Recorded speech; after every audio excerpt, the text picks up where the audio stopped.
¿Cómo están ustedes? Muy buen día, un gusto de saludarles. Hoy día vamos a conversar de un tema apasionante, por lo menos para mí lo es, porque las investigaciones hoy día nos han llevado a algo que yo creo que era casi impensado. He leído hace muy poquito, por ejemplo, que han fabricado una cápsula espía. ¿Qué significa una cápsula espía? Meten adentro un medicamento y el doctor sabe inmediatamente si usted se lo tomó o no se lo tomó. Si se lo tomó de más, a lo mejor en vez de tomarse uno, se tomó dos o tres. O a lo mejor no está siguiendo el tratamiento. Bueno, ustedes también deben saber, por ejemplo, que hay un aparato, no es un medicamento, pero es un aparato que les instalan a los diabéticos, por ejemplo, y les dice cuánto tienen en su glicemia y cuánto tienen que ponerse de insulina. Hay exámenes que te acusan, a los diabéticos les acusan, por ejemplo, si se han portado mal o bien de aquí para atrás unos cuantos días. Hay unos medicamentos que van directamente a una célula específica, etcétera. Ya adivinaron de qué vamos a conversar, de esta inteligencia, de estas investigaciones que se están haciendo sobre medicamentos inteligentes, y vamos a conversar con Javier Morales. Él es químico farmacéutico y doctor en ciencias de farmacia, académico del Departamento de Ciencia y Farmacología y Tecnología Farmacéutica de la Facultad de Ciencias Químicas y Farmacéuticas de la Universidad de Chile. Además, investigador de ACDIS. ¿Cómo estás tú? Muy buen día. Muchas gracias por recibirnos. Era larga tu presentación.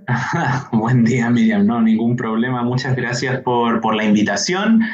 Quisiera sumar, sí, que también soy director del Centro de Nuevos Fármacos para Hipertensión, que se llama CENDI. Ah, Eh, pero qué maravilla. Bien Ya. dentro de las líneas de investigación que desarrollamos en el laboratorio acá donde trabajo. Oye, entonces partamos por eso justamente, ¿qué te parece? A ver, hablemos de cuáles son los medicamentos de última generación, estos tratamientos, esta biotecnología que está apareciendo en los medicamentos. Cuéntanos un poquito. Sí.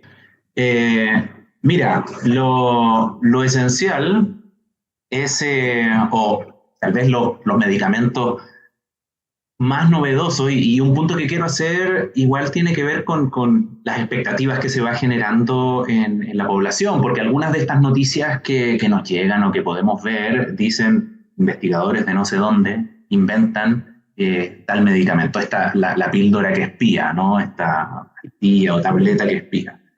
Muchas de estas investigaciones están todavía en fases investigacionales. Esto quiere decir que todavía no han sido aprobados para uso clínico en humanos, a diferencia de lo que sí nos planteabas inicialmente, lo de las bombas de insulina. Eso sí, efectivamente, los pacientes hoy se benefician de eso.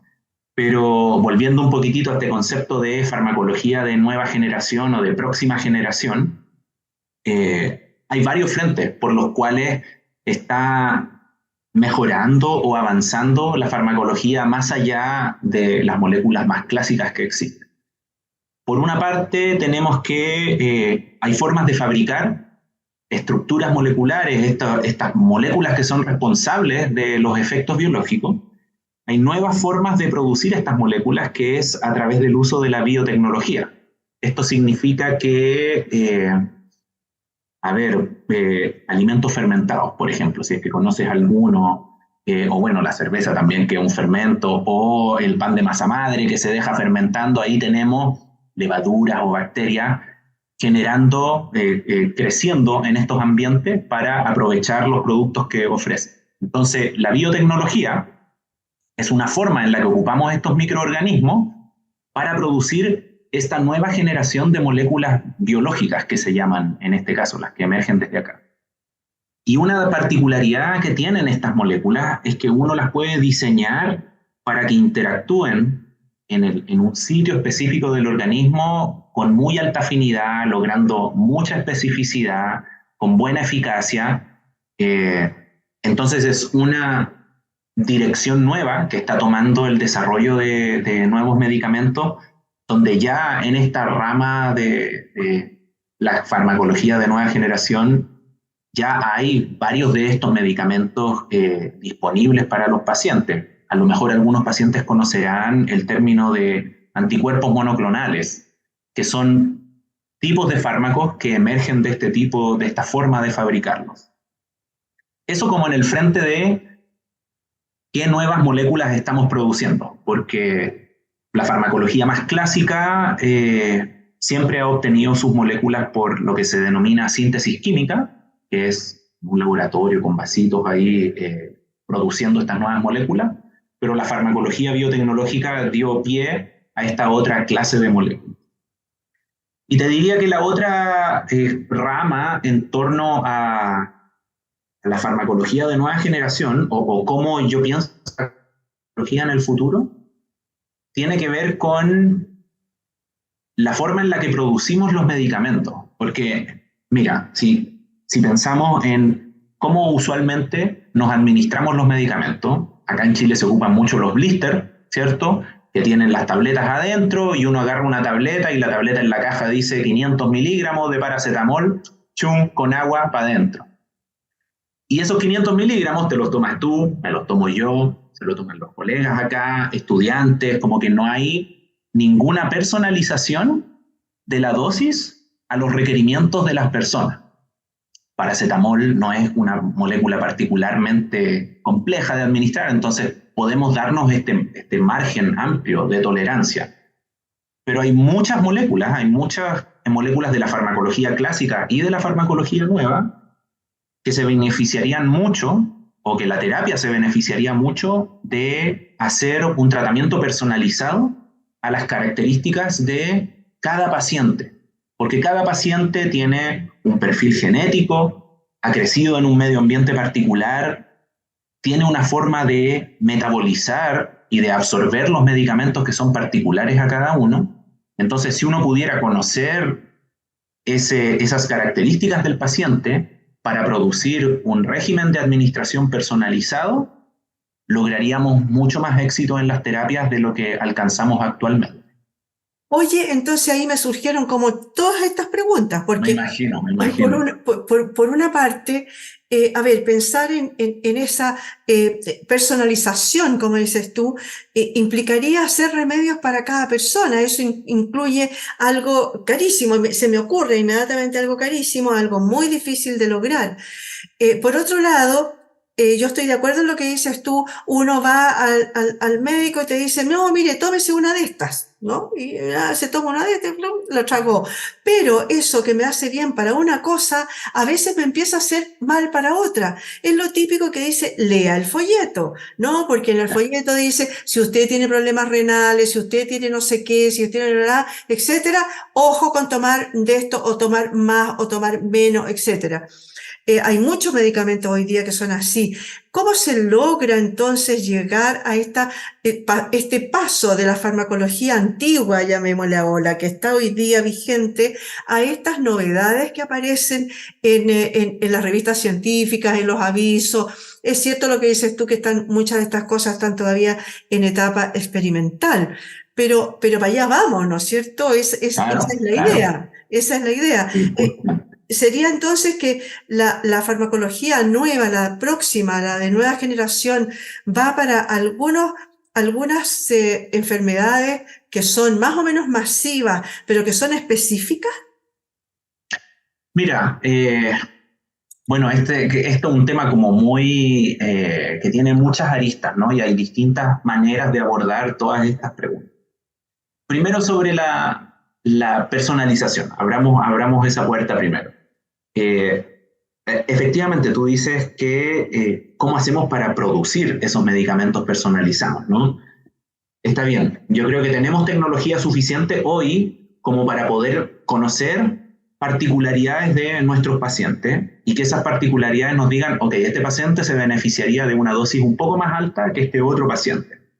Pero nosotros seguimos teniendo las tabletas de 500 miligramos, ¿cierto? Entonces, ¿cómo hacemos 525 para uno y 450 para el otro?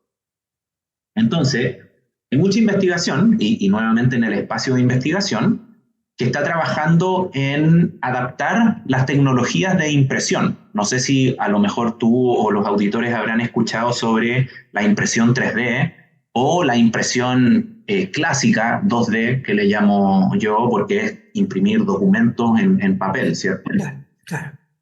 Estas formas de impresión, que también se conocen como fabricación aditiva, eh, lo que permitirían en el espacio del desarrollo de medicamentos es generar dispositivos impresos en el momento con la dosificación específica para el paciente que lo requiera.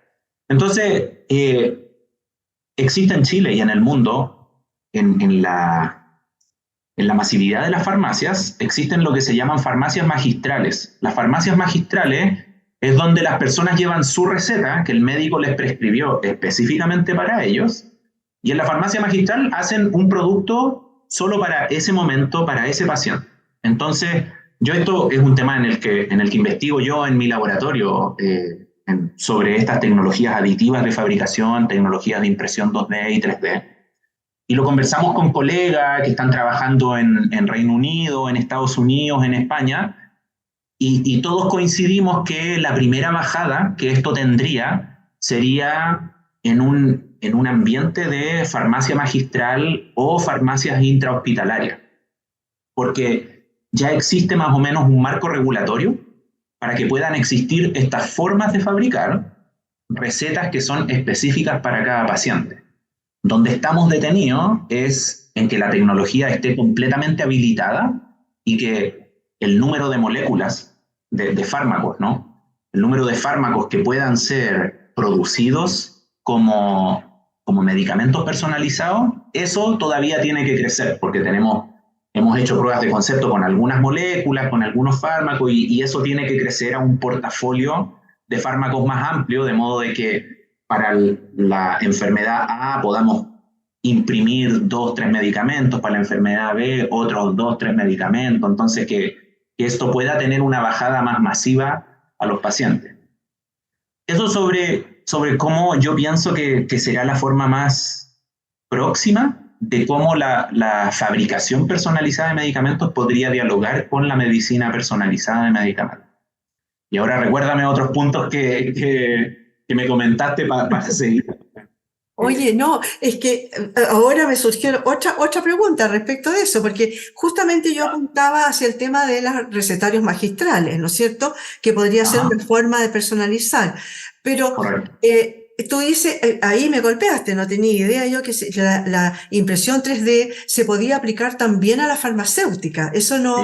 Sí. Yo creí que... Busquen en internet, ya existe, de hecho, una tableta en Estados Unidos que logra un propósito bien definido, que es que se disuelva muy rápidamente.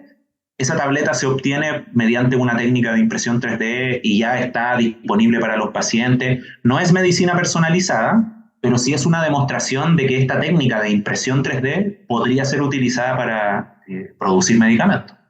Sí, pues yo creí que estaban ahí como no sé, con unas cucharitas midiendo específicamente cuánto y los miligramos, digamos, Claro. de cada cosa. Sí, la farmacia magistral es así, actualmente es así, efectivamente. Ya, claro, y con unas obleas especiales donde meten yo creo que las obleas ya no se usan, pero las cápsulas especiales donde meten la cantidad de polvito, de lo que sea, necesario para la persona. Oye, en eso tú hablaste entre medio en tu laboratorio. ¿Qué estás estudiando en este momento? Cuéntanos cuál es lo que están haciendo hoy día acá en Chile, para que después me cuentes un poco cuál es lo más novedoso.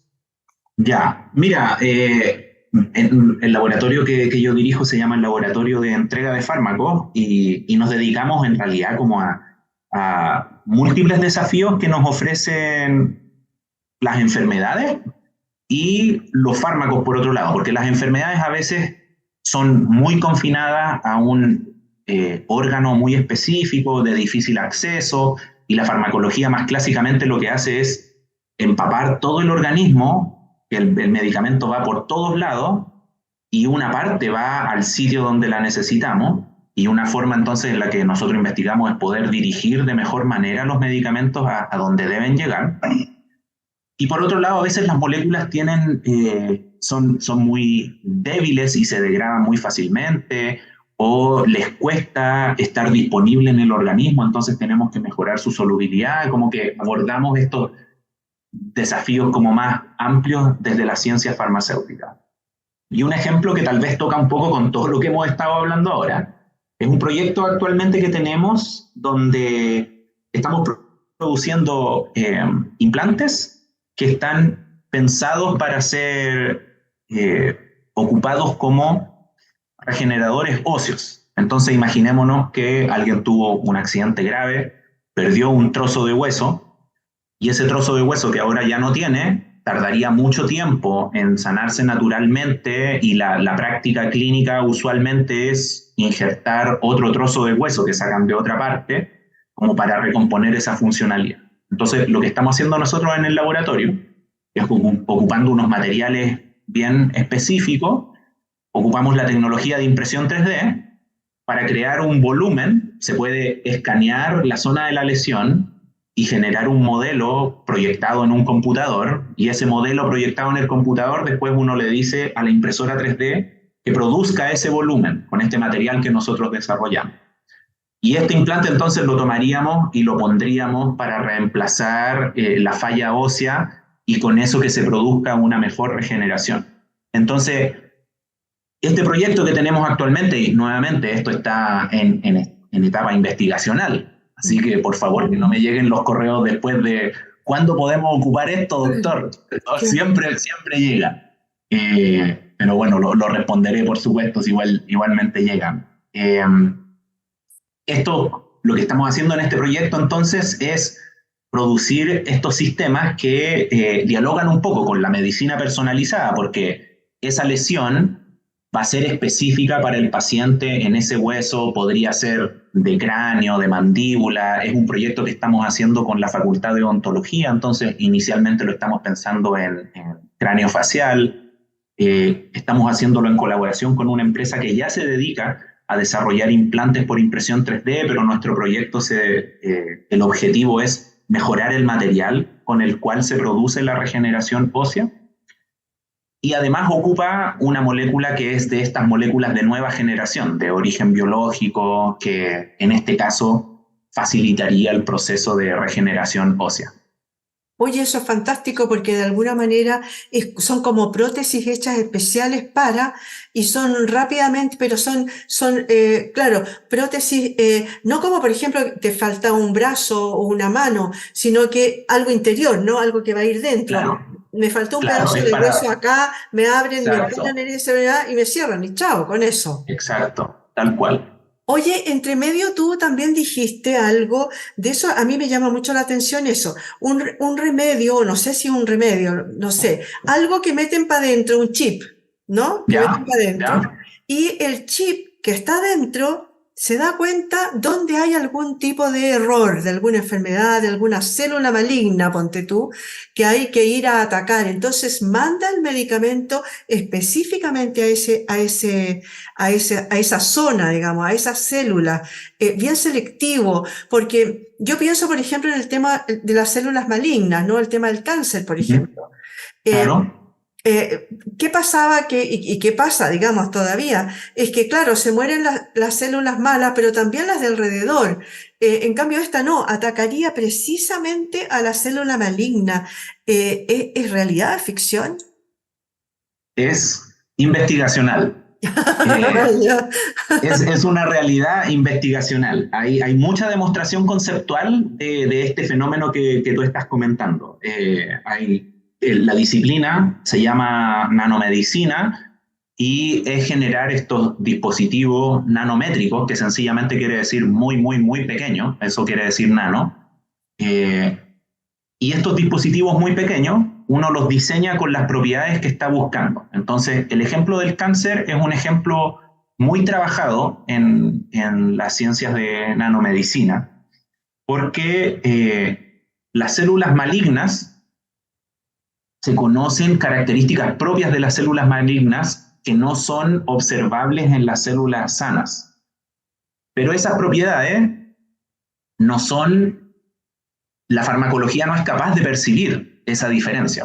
La farmacología es, en ese sentido, más burda y ve una célula por acá y una célula por acá y no distingue si es buena o mala. Va y le pega porque ese la forma en la que actúa, ¿no? Y por eso la quimioterapia es conocido que tiene muchos efectos secundarios, porque por una parte, efectivamente, aprovechamos el efecto de que mata a las células malas, pero esa molécula también se distribuye por otras regiones del organismo y también puede afectar a células sanas.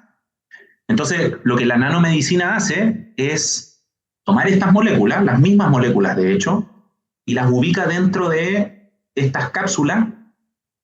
Entonces, esa cápsula es la que viaja por el organismo y está diseñada para que su superficie reconozca específicamente a las células del cáncer. Entonces, viaja por el organismo, le toca la puerta a un montón de células y las que no son malignas pasa de largo y sigue adelante, y las que sí son malignas le abren la puerta, y ahí la nanomedicina libera este fármaco y precisamente lo entrega ahí donde es requerido y logra mitigar que la misma molécula se distribuya por el resto del organismo. Y este concepto que te digo existe en la literatura. De hecho, este semestre me toca enseñar un curso justo en nanomedicina acá en la facultad. Y yo les cuento a los estudiantes que este concepto de direccionar la nanomedicina hacia el cáncer, conceptualmente aparece en los 80 incluso. Pero pasar esto a la clínica nos ha tomado décadas de darnos cuenta de que los modelos de estudio no eran los mejores, entender bien los materiales, poder transportar eficientemente a las moléculas. Y actualmente existen pocas, pero existen nanomedicinas disponibles para el tratamiento de algunos cánceres que ocupan estos conceptos, ¿no?, de direccionalización específica. Oye, se nos está acabando el tiempo, así que necesito que me contestes así algunas cositas. Por una parte, ¿cuál va a ser, crees tú, el impacto en la industria de la salud, estas nuevas tecnologías, esto nuevo que están ustedes estudiando, estas aplicaciones que algún día van a salir del laboratorio, ¿no es cierto? Y ya van a empezar a ser masivos cada vez más. Y por otro lado, me gustaría que me hablaras, aunque sea muy brevemente, de esta investigación que ustedes están haciendo sobre el tema de la hipertensión que tú mencionaste al principio. Sí, sí, por supuesto. Ya, Mira, cuente. sobre qué impacto tendrá en la salud pública, yo te diría que el espíritu del desarrollo de nuevos medicamentos persiste a lo largo de la historia. Siempre ha sido generar mejores tratamientos que sean más rápidos, más eficientes, con pocos efectos secundarios para los pacientes, pero que también sean accesibles. Y ahí es donde hay algunos temores sobre estos nuevos medicamentos que van a ir apareciendo, que por supuesto que vienen con un costo de desarrollo asociado muy alto y un costo regulatorio también elevado, porque las agencias regulatorias también están aprendiendo al mismo tiempo que todo esto se va desarrollando. Entonces se teme que pueda que en el futuro existan brechas sobre quiénes van a poder acceder a estos medicamentos de última generación o de nueva generación.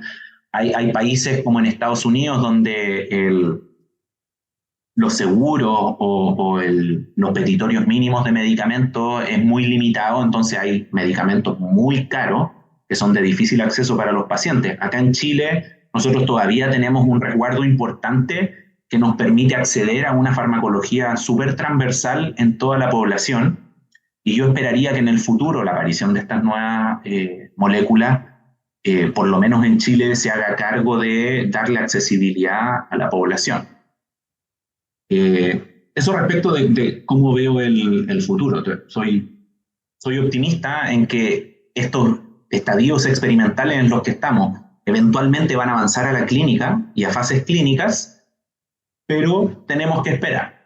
Oye, pero espérate, antes que me hables del tema de la hipertensión, y respecto de lo mismo que acabas de decir, cuando nosotros escuchamos de algunas enfermedades terriblemente difíciles, a ver, hay uno en millones y millones de personas, y nos hablan de que el medicamento vale, no sé, estratosféricamente chorrocientos millones de dólares. ¿No se podría entonces hacer que el tema de los recetarios magistrales hicieran específicamente para esa persona, igual sale tan caro? Lo que pasa es que últimamente, o sea, al final, digo yo, las moléculas le pertenecen a las empresas farmacéuticas. la molécula activa le pertenece a la empresa farmacéutica y se la vende a laboratorios que la formulan o a países que quieren comprar el medicamento monopólicamente, por lo menos al inicio del desarrollo o al inicio de la comercialización, se lo venden al precio que ellos estiman para poder recaudar la inversión que hicieron.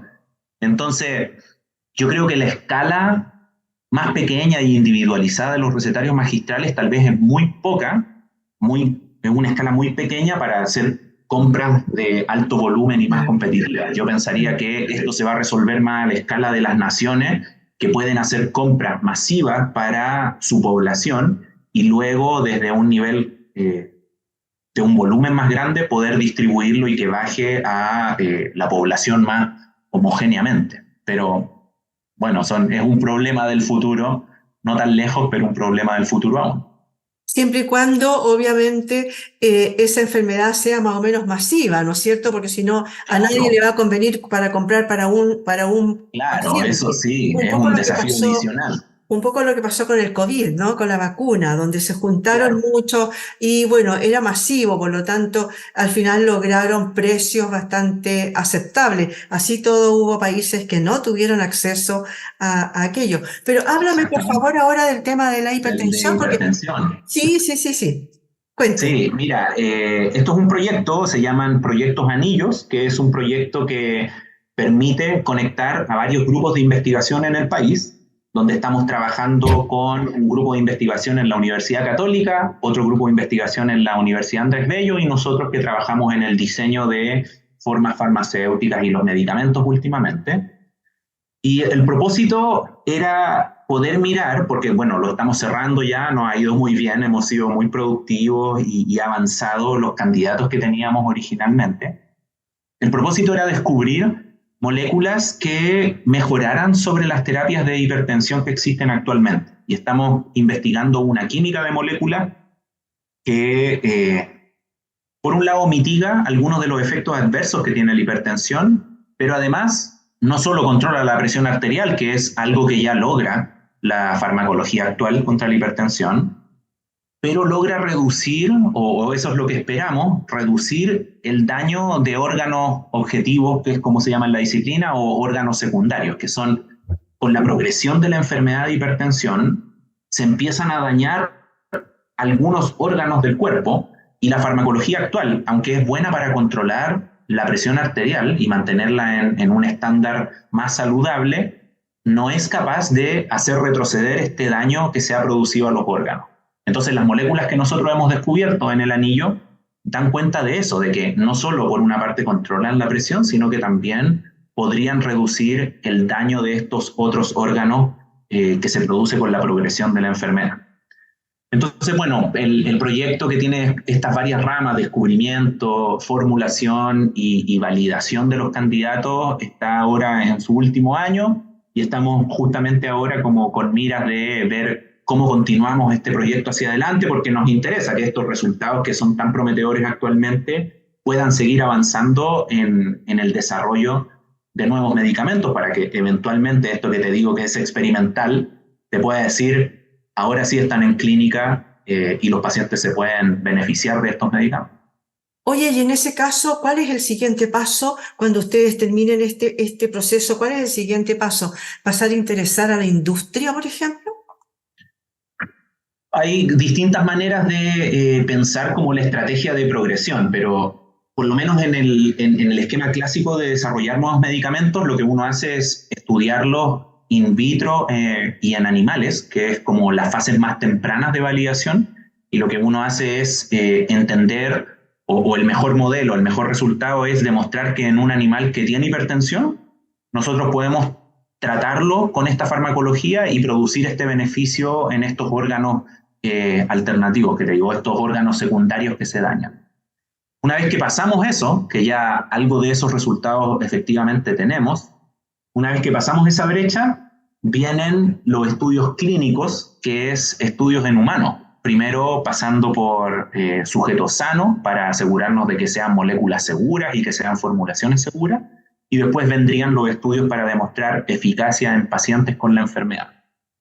Como tú bien dices, la estrategia habitualmente, y sobre todo porque yo soy profesor, esta es mi oficina y en un rato más tengo que ir a hacer clase, no estoy en el negocio de hacer medicamentos, ¿no? Entonces, claro, como bien dices, una de las estrategias es conversar con empresas farmacéuticas que estén en el rubro de la hipertensión, mostrarles estos resultados y que ellos tomen esta tecnología y la empujen hacia adelante y eventualmente sean capaces de masificarla a la población si es que a las moléculas les va bien y logran demostrar la eficacia. Oye, qué buena, porque en realidad, a ver, hipertensos habemos todos estos en este mundo, o sea, hay algo que obviamente Muy masivo. es súper masivo, entonces sería muy bueno porque, como dices tú, los medicamentos son muy buenos para controlar, pero dañan a la larga o a la corta, dañan de todas maneras otros órganos. Muchas gracias por haber estado hoy día con nosotros, Javier. Un gusto, Miriam, un gusto. Oye, me encantó el tema porque en realidad lo encuentro fascinante. Muchas gracias le damos a Javier Morales por haber estado hoy día con nosotros. Él es químico farmacéutico y doctor en ciencias de farmacia. Es académico de la Facultad de Ciencias Química y Farmacéuticas de la Universidad de Chile, investigador de ACRIS y además está haciendo esta investigación sobre el tema de la hipertensión, tan difundida, tan masiva, ¿no? En todo el mundo. Les damos las gracias a ustedes también, señoras y señores, por haber estado hoy día con nosotros en este punto de encuentro.